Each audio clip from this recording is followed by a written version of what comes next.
Selamat datang kembali. Pernah nggak sih kalian lihat dunia ini kok kayaknya acak banget ya?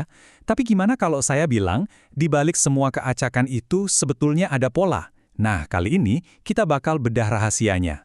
Kita akan belajar cara membaca data supaya kita bisa ngerti dan bahkan memprediksi angka-angka yang ada di sekitar kita. Coba deh, bayangin gimana caranya perusahaan asuransi bisa nebak resiko? Atau gimana sebuah coffee shop bisa tahu kira-kira berapa gelas kopi yang harus disiapin untuk besok? Nah, jawabannya itu ada di pemahaman tentang distribusi probabilitas. Anggap aja, ini peta kita buat menjelajahi dunia data. Oke, ini biar rute perjalanan kita. Pertama, kita bakal lihat peta besarnya dunia probabilitas. Terus, kita akan masuk ke dua jalur utama. Data yang bisa dihitung alias diskrit dan data yang bisa diukur, yaitu kontinu. Di jalur pertama, kita bakal adu dua jagoan, binomial lawan Poisson. Terus, kita pindah ke jalur data kontinu, dan terakhir kita lihat gimana semua ini berlaku di dunia nyata. Udah siap? Yuk, kita mulai. Jadi, anggap aja distribusi probabilitas itu kayak Google Maps buat data. Tanpa peta ini, yang kita lihat cuma angka-angka acak yang nggak ada artinya. Tapi begitu kita punya peta yang pas, kita jadi bisa lihat bentuknya, di mana pusat datanya ngumpul, dan seberapa jauh datanya menyebar. Dan tiba-tiba, data yang tadinya cuma angka acak, mulai ngobrol sama kita. Nah, ini nih konsep paling dasarnya yang perlu kita pegang. Data itu pada intinya kebagi jadi dua dunia. Di satu sisi ada hal-hal yang bisa kita hitung satu persatu. Contohnya jumlah pelanggan yang datang, 1, 2, 3, dan seterusnya.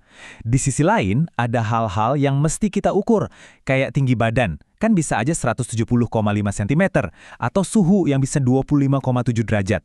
Jadi ingat, menghitung lawan mengukur, ini kunci utamanya. Yuk, kita masuk ke jalur pertama, data diskrit. Ini adalah dunianya angka-angka bulat yang rapi. Di sini, setiap kemungkinan itu terpisah dan bisa kita hitung. Nggak ada tuh nilai setengah-setengah di antaranya. Jadi, secara resmi, variabel diskrit itu apa sih? Gampangnya, ini adalah variabel yang nilainya lompat dari satu angka ke angka berikutnya. Coba deh, bayangin lempar dadu. Angka yang bisa keluarkan cuma 1, 2, 3, 4, 5, atau 6. Nggak akan pernah deh dalam kondisi apapun kamu bisa dapat angka 2,5. Nah, itulah inti dari diskrit.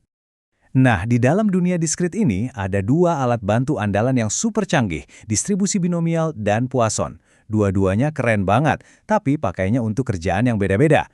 Anggap aja yang satu palu, yang satu obeng. Kita harus tahu kapan pakai yang mana. Pertama, si binomial. Ini jadi alat pilihan kamu kalau 4 syarat ini terpenuhi.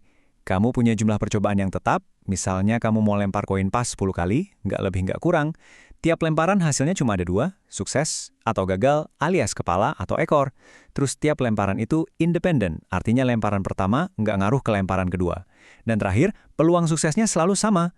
Jadi kalau kamu mau tahu peluang dapat 7 kepala dari 10 lemparan, nah binomial ini jagoannya. Sekarang kita kenalan sama Poisson. Nah, yang ini fokusnya beda lagi. Poisson itu nggak peduli berapa kali percobaan, tapi dia peduli berapa kali suatu kejadian muncul dalam sebuah interval. Intervalnya ini bisa waktu, misalnya dalam 1 jam, atau bisa juga area, misalnya dalam 1 meter persegi. Contoh paling gampangnya, berapa banyak email yang masuk dalam sejam, atau berapa jumlah cacat produk dalam 1 meter kain. Kuncinya adalah frekuensi kejadian dalam rentang tertentu. Jadi intinya apa? Gini deh.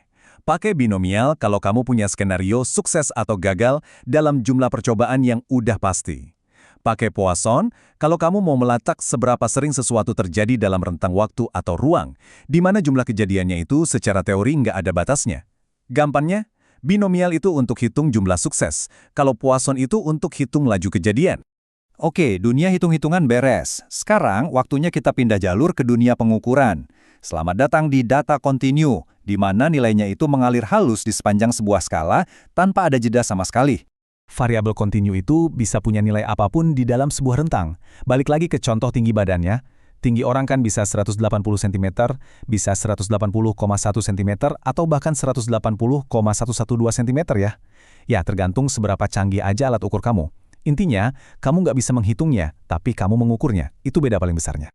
Kalau kita ngomongin distribusi kontinu, ada satu bentuk yang ikonik banget yang ada di mana-mana dan saya yakin kalian semua pernah dengar.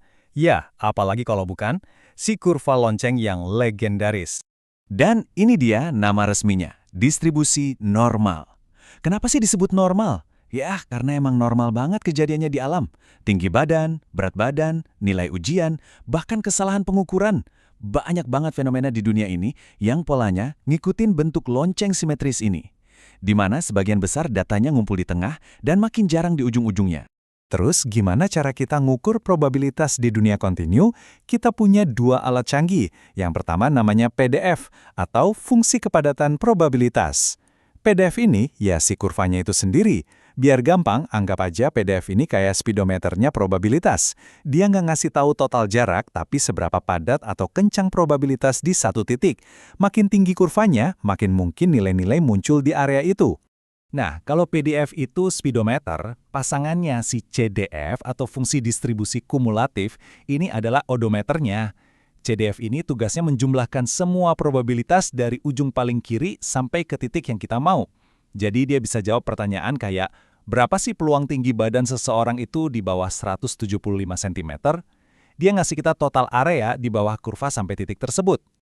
Wah, kita udah jalan-jalan ke dua dunia data yang beda banget ya. Dunia hitungan dan dunia pengukuran. Sekarang, ayo kita gabungin semua temuan ini dan lihat gimana pengetahuan baru ini bisa ngasih kita semacam kacamata baru buat melihat dunia. Yuk, kita rangkum poin-poin paling pentingnya. Aturan mainnya sebetulnya simple. Kalau kamu bisa menghitungnya, itu diskrit. Untuk data diskrit, pakai binomial buat percobaan tetap, pakai Poisson buat laju kejadian di interval. Nah, kalau kamu harus mengukurnya, itu kontinu. Di sini, distribusi normal atau si kurva lonceng itu rajanya. Dan kita pakai PDF sama CDF buat ngertiin probabilitasnya. Gampang kan?